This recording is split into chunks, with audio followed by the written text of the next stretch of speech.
Selamat pagi jemaat sekalian dikasihi Tuhan. Bersyukur hari ini kita boleh kembali beribadah kepadanya dan kita akan mendengarkan suara Tuhan.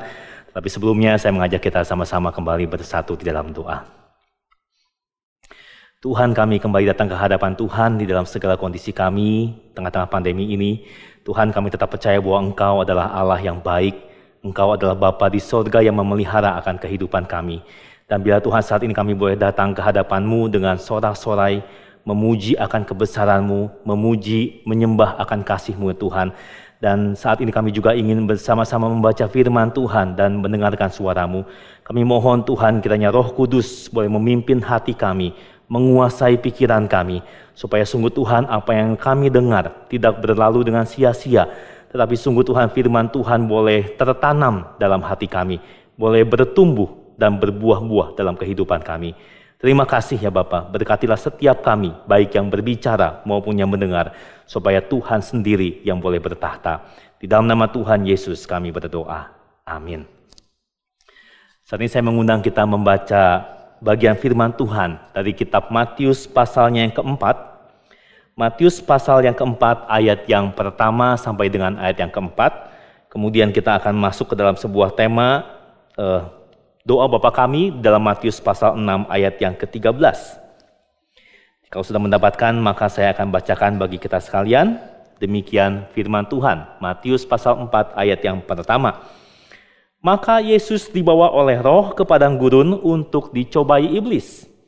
Dan setelah berpuasa 40 hari dan 40 malam, akhirnya laparlah Yesus. Lalu datanglah si pencoba itu dan berkata kepadanya, "Jika engkau anak Allah, perintahkanlah supaya batu-batu ini menjadi roti." Tetapi Yesus menjawab, "Ada tertulis, manusia hidup bukan dari roti saja, tetapi dari setiap firman yang keluar dari mulut Allah." Kemudian kita membaca Matius 6 ayat yang ke-13. "Dan janganlah membawa kami ke dalam pencobaan." Sampai semikian jauh pembacaan firman Tuhan pada pagi hari ini. Saudara, doa Bapa kami adalah doa yang diajarkan oleh Tuhan Yesus sendiri. Dan saudara, doa ini menjadi doa yang sangat terkenal sepanjang masa. Dari zaman Bapak-Bapak gereja, saudara, setiap kali seseorang ingin dibaptis masuk ke dalam gereja, maka setiap orang mesti mempelajari arti dari doa Bapa kami. Nah saudara, satu hal yang penting, satu prinsip kita mesti camkan, bahwa doa Yesus ini tidak dimaksudkan sebagai sebuah mantra. Doa ini bukanlah yang dimaksudkan untuk diulang-ulang kata-katanya tanpa makna dengan tujuan supaya keinginan kita dikabulkan. Saudara, kita mesti hati-hati ketika mempelajari doa ini.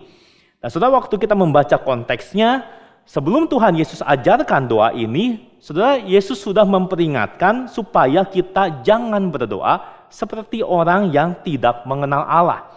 Saudara, orang-orang yang tidak mengenal Tuhan, saudara, dianggap doanya itu bertele-tele. Artinya apa? Saudara, mereka menyangka kalau kata-katanya banyak, doanya itu panjang, diulang-ulang, maka saudara, doanya itu akan dikabulkan. Maka saudara, kita mesti hati-hati. Doa Bapa kami bukanlah sebuah mantra. Tetapi saudara, doa ini berisi prinsip-prinsip bagaimana kita sebagai seorang Kristen seharusnya berdoa. Saudara, kalau kita membaca doa Bapa kami itu dibagi ke dalam dua bagian besar. Saudara, bagian pertama itu bicara tentang Allah. Kita berdoa tentang namanya, tentang kerajaannya, tentang kehendaknya. Dan kemudian saudara, bagian yang kedua itu bicara tentang kebutuhan-kebutuhan manusia. Nah, saudara, diantaranya tentang makanan, yaitu meliputi semua kebutuhan fisik manusia. Kemudian saudara berdoa tentang pengampunan, dan kemudian berdoa tentang pencobaan. Nah, saudara, mungkin bagi kita berdoa tentang kebutuhan fisik itu menempati porsi yang besar. Tapi kita bisa membaca di sini bahwa berdoa tentang pencobaan itu juga tidak kalah pentingnya. Nah, saudara, pertama-tama kita akan melihat apa artinya pencobaan. Saudara, kalau boleh saya berikan sebuah summary atau definisi sendiri, saudara ya. Saudara, pencobaan itu adalah segala sesuatu yang iblis gunakan, saudara, untuk membuat manusia jatuh ke dalam dosa. Jadi saudara, ketika iblis mencobai manusia, iblis berusaha supaya engkau dan saya itu jatuh ke dalam dosa. Saudara, kita tentu tahu bahwa kehendak Allah berbeda dengan keinginan iblis. Kehendak Allah bagi saudara dan saya adalah kita boleh hidup kudus, hidup taat kepada segenap perintahnya.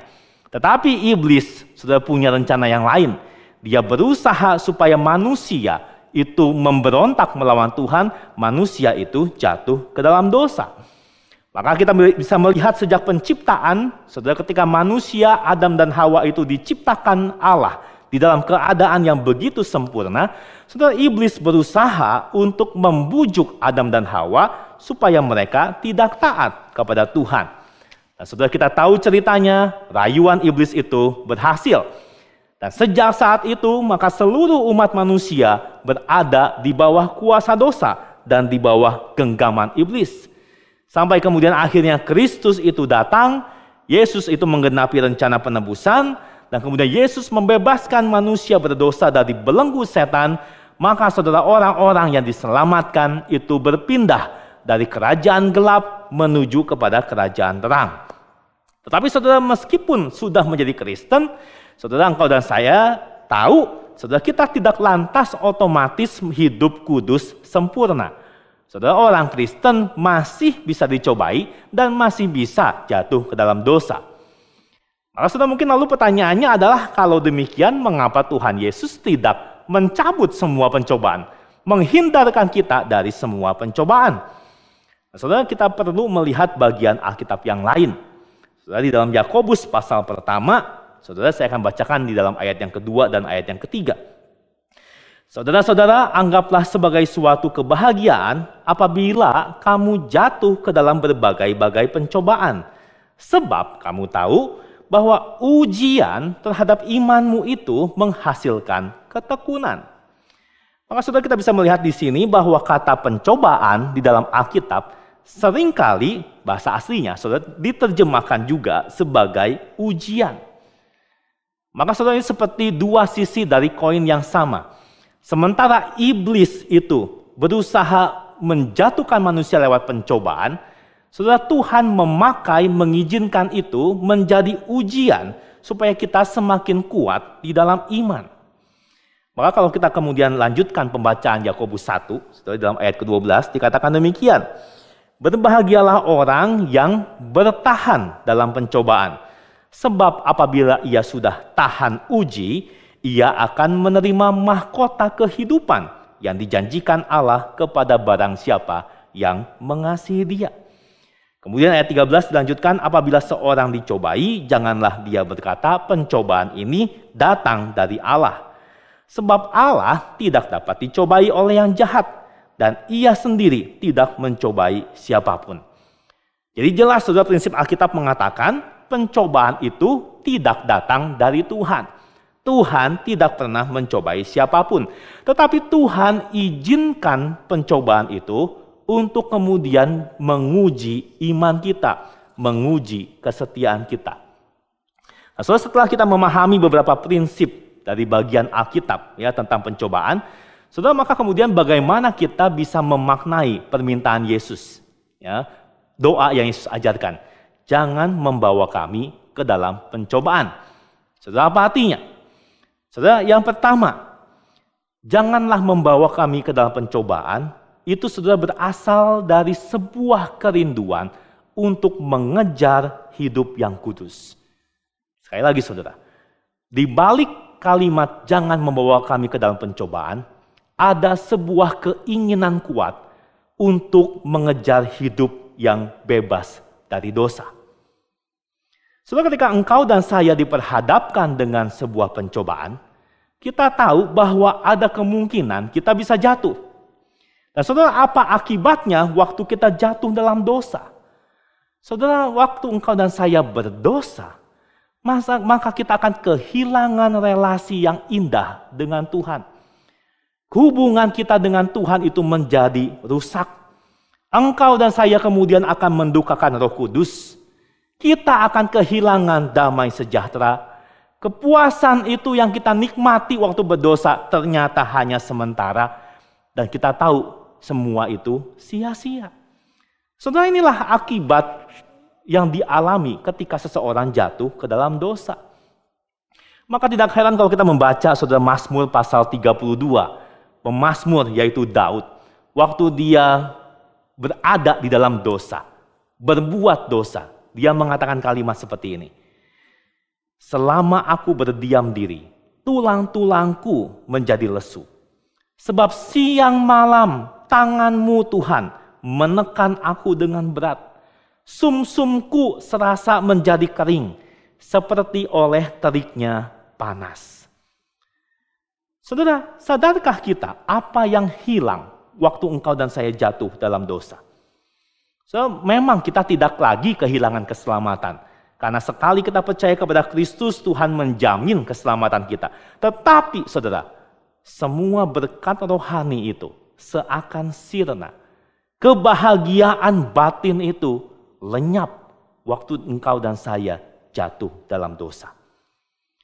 Saudara, inilah yang seharusnya dialami jikalau engkau dan saya sungguh-sungguh adalah anak Tuhan.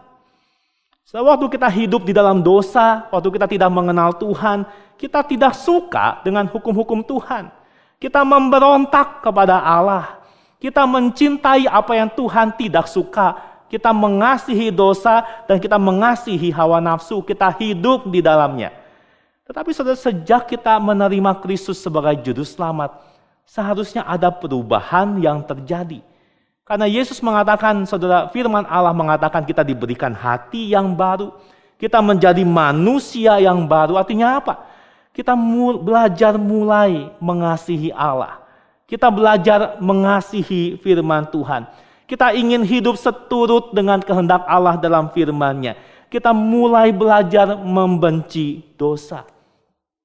Maka saudara, tidak heran kalimat sebelumnya Yesus mengajarkan, ampunilah kami akan kesalahan kami. Artinya apa saudara? Kita rindu untuk hidup kudus. Kita tidak puas hidup di dalam dosa. Maka kita mohon Tuhan ampuni kami. Sehingga relasi itu dipulihkan. Dan ketika relasi itu dipulihkan, kita menikmati lagi hubungan dengan Tuhan. Kita ingin menjaga relasi itu. Kita tidak mau jatuh lagi ke dalam dosa. Maka engkau dan saya diajarkan berdoa, jangan bawa kami ke dalam pencobaan. Maka saudara, pertanyaan bagi kita sekalian, apakah kita masih punya kerinduan untuk hidup kudus?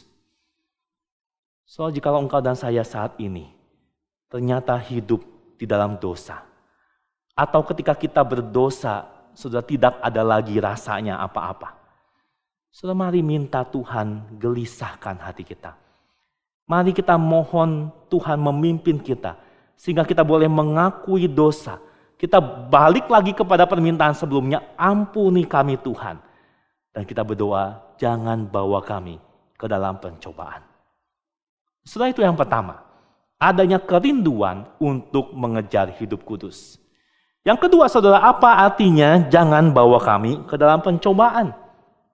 Saudara, ketika engkau dan saya mengatakan kalimat itu, ini menjadi sebuah pengakuan betapa lemahnya diri kita dan betapa gampangnya engkau dan saya jatuh ke dalam dosa. Jangan bawa kami ke dalam pencobaan Tuhan, karena kami ini begitu lemah, begitu gampang jatuh.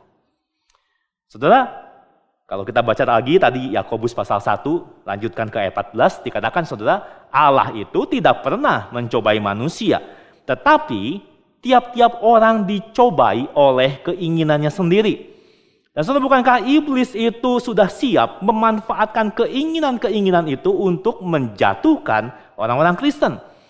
Saudara, iblis itu sudah hidup berapa lama? Hidup sangat panjang beserta dengan semua laskar setan itu saudara, mereka sudah sangat berpengalaman. Mereka tahu lemahnya manusia, dan kalau iblis mau, dia dengan sangat gampang akan bisa menjatuhkan kita. Tapi saudara, bersyukur ada janji Tuhan. Dia mengatakan bahwa dia tidak akan membiarkan kita dicobai melampaui kekuatan kita.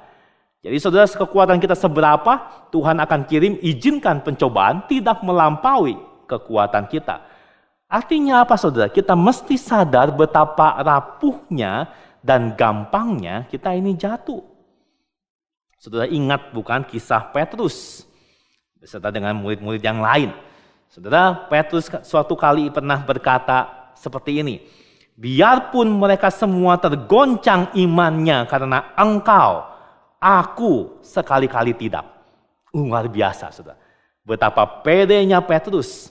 Ya, semua orang tergoncang imannya, saya tidak mungkin. Langsung Yesus tegur dia, sesungguhnya malam ini sebelum ayam berkokok, engkau akan menyangkal aku 3 kali. Sesudah ditegur seperti itu pun, saudara, Petrus tidak segera bertobat dan mengakui lemahnya diri. Saudara, Yesus berkata lagi, sekalipun aku harus mati bersama-sama engkau, aku takkan menyangkal engkau. Tapi saudara, kita tahu apa yang terjadi, bukan? Petrus betul-betul menyangkal Yesus 3 kali. Saudara, hati-hati jika kita menganggap diri ini kuat. Saudara, kita perlu berdoa, jangan bawa kami ke dalam pencobaan. Kita perlu rendah hati, mengakui lemahnya diri. Saudara, sejarah mencatat di abad 16, saudara, di Inggris itu ada masa penganiayaan bagi orang-orang Kristen Protestan di bawah pemerintahan seorang ratu yang cukup sadis, saudara, Ratu Mary. Nah, saudara, dikisahkan di dalam penganiayaan itu, ya, ada 2 orang Kristen Protestan yang kemudian dipenjara dan divonis hukuman mati, mereka akan dibakar hidup-hidup. Nah, saudara, di dalam penjara itu kemudian terjadi sebuah percakapan, ya, ketika mereka akan segera dibakar begitu. Salah satu orang, saudara, dia mengatakan kepada rekannya bahwa dia yakin dia akan menghadapi kematian itu dengan berani. Bahwa dia tidak akan menyangkal Kristus. Nah, saudara, dia bahkan mengatakan dia menantikan waktu kematian pembakaran itu seperti pengantin menantikan hari pernikahannya. Sebegitu pedenya orang ini. Nah, saudara, sementara itu temannya yang satu lagi di penjara, saudara, dia sangat ketakutan.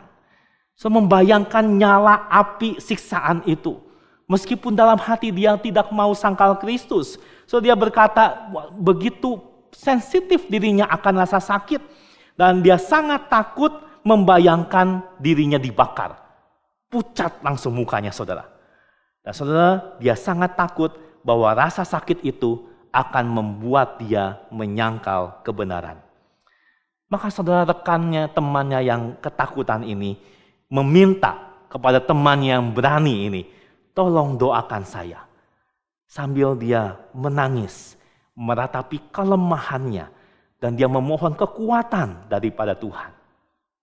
Nah, saudara, ketika temannya itu yang berani diminta untuk berdoa, ya, saudara, temannya itu malah menegur dan mengejek orang ini. Kok kamu begitu tidak percaya dan kamu begitu lemah, begitu pengecut? Saudara, singkat cerita, kedua orang ini kemudian satu pagi itu dibakar, saudara, menghadapi pembakaran itu. Dan saudara tahu apa yang terjadi. Begitu orang yang tadinya berani berapi-api, melihat api itu sudah dinyalakan. Segera sesudah itu, dia menyangkal Kristus. Sementara saudara, orang yang tadinya gemetar ketakutan itu, saudara, dia berdiri teguh bagaikan batu karang. Saudara, dia memuji dan memuliakan Tuhan saat dia mati dengan cara yang keji. Maka saudara, ini satu pembelajaran buat kita. Jangan anggap diri hebat dan kuat. Lalu melihat orang lain, bahkan saudara seiman sendiri yang jatuh ke dalam dosa, kita mengejek, kita merendahkan dia, kita menggosipkan orang itu. Kalau gitu doang bisa jatuh. Saudara, ingat, kita tidak berada di dalam posisi orang itu. Kita tidak tahu pergumulan saudara seiman kita. So, kalau kita jadi Petrus, belum tentu kita akan bertahan dan tidak akan menyangkal Yesus. So, kejatuhan orang lain, apalagi saudara seiman ke dalam dosa, so, bukan seharusnya tidak menjadi bahan ejekan dan bahan gosip, membuat kita menjadi semakin bangga dengan diri yang tidak jatuh. So, seharusnya malah engkau dan saya berduka dan membawa orang itu ke hadapan Tuhan berdoa bagi dia. Dan saudara, bukankah itu yang sebetulnya Yesus ajarkan? Ampunilah kami akan kesalahan kami. Jadi saudara, bukan hanya diri kita, ampuni saya akan kesalahan saya. Tapi saudara, doakan untuk umat Allah yang lain. Sesama saudara seiman dalam kelemahan kejatuhan dia. Berdoa bagi orang itu. Ampuni kami akan kesalahan kami. Nah, saudara, inilah yang seharusnya menjadi doa kita. Jangan membawa kami ke dalam pencobaan. Itu keluar dari kerinduan hidup kudus. Dari sebuah pengakuan akan lemahnya diri di hadapan Tuhan.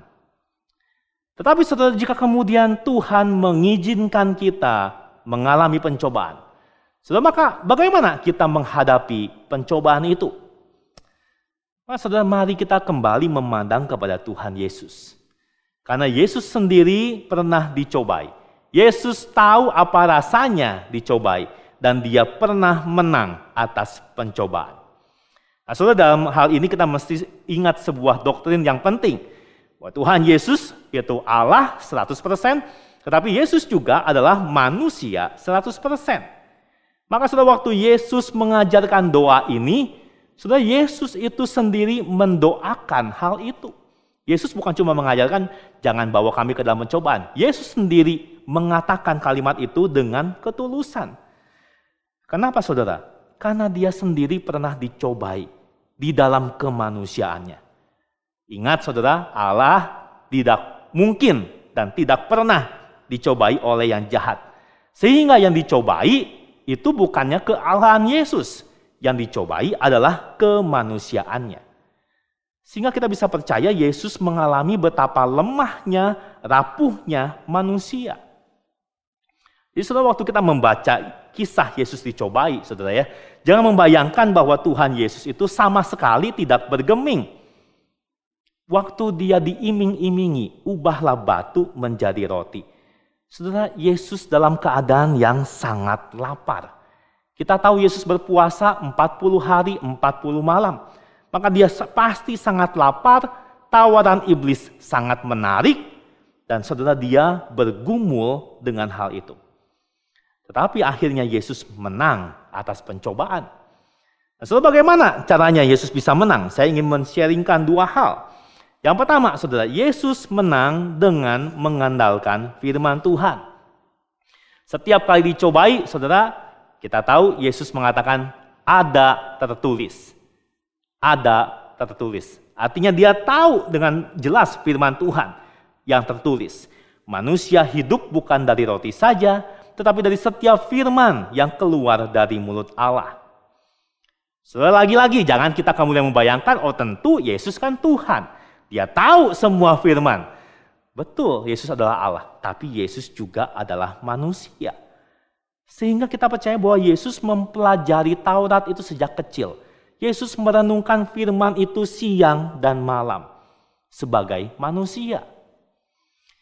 Maka saudara, seberapa sering kita merenungkan firman Allah dalam hidup kita? So, Yesus mengandalkan firman Tuhan sebagai senjata menaklukkan pencobaan. Firman itu menjadi sebuah pedang roh di dalam tangannya. Saudara, tidak peduli sudah berapa lama kita menjadi orang Kristen. Tanpa firman Tuhan, hidup kita akan penuh dengan kekalahan dan kejatuhan. So, jikalau kita kemudian tidak mempelajari, tidak suka merenungkan firman Tuhan, so tidak heran kalau hidup rohani kita mungkin menjadi hidup yang dingin. Kalau kemudian berbuat dosa adalah sesuatu yang lumrah, wajar, dan biasa saja. Saudara, tidak ada cara lain menghadapi pencobaan. Pelajarilah firman Tuhan. Hidupilah firman itu. Dan minta Tuhan perbaharui hati kita. Semakin mengasihi firman-Nya. Dikuasai oleh firman-Nya. Saudara, itu yang pertama. Yang kedua, saudara, bagaimana Yesus menang atas pencobaan? Yang kedua, saudara, Yesus menang dengan mengandalkan kuasa Roh Kudus.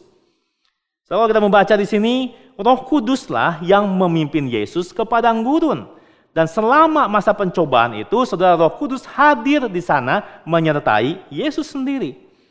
Artinya apa, saudara? Dengan kekuatan sendiri sebagai manusia, tidak mungkin kita bisa mengalahkan iblis hanya dengan mengandalkan kuasa Roh Kudus. Saudara, bagaimana kita mengandalkan kuasa Roh Kudus? Seperti apa prakteknya? Saudara, cara satu-satunya mengandalkan kuasa Tuhan adalah dengan berdoa. Maka di Taman Getsemani, Yesus pernah meminta murid-muridnya, berjaga-jagalah dan berdoalah, supaya kamu jangan jatuh ke dalam pencobaan. Bagaimana menghadapi pencobaan? Berjaga-jaga dan berdoalah. Maka saudara, cara mengalahkan kuasa godaan iblis itu adalah bergantung penuh kepada kuasa Roh Tuhan melalui doa. Firman Tuhan dan doa itu tidak bisa dipisahkan. Saudara, saya pernah satu kali merasakan pergumulan dalam pencobaan. Khususnya saudara, ketika saya menghadapi dosa membenci. Saya ingat sekali, saudara, dan mungkin saya sudah jatuh, saya membenci seorang yang saya mesti ketemu setiap hari. Saya membenci dia, saya tidak suka, saya mencoba untuk menghindar, tetapi terus ketemu dengan orang itu. Sampai akhirnya, saudara, saya berdoa kepada Tuhan. Saya mengatakan, Tuhan, aku tahu firman-Mu. Engkau mengatakan mesti mengasihi musuh. Tapi aku nggak bisa, Tuhan. Aku tahu firman-Mu, tapi aku tidak bisa melakukannya. Tuhan, bagaimana ini? Saya sangat membenci akan orang itu. Saudara, kemudian di dalam pergumulan itu, saudara, saya menangis kepada Tuhan. Saya menyerah, Tuhan. Saya tidak tahu bagaimana mengasihi orang itu. Mohon Tuhan berikan kasih-Mu. Dan saudara, yang ajaib adalah apa?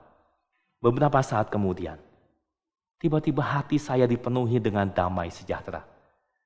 Tiba-tiba Tuhan mampukan saya untuk tidak lagi merasakan sengat kebencian kepada orang itu.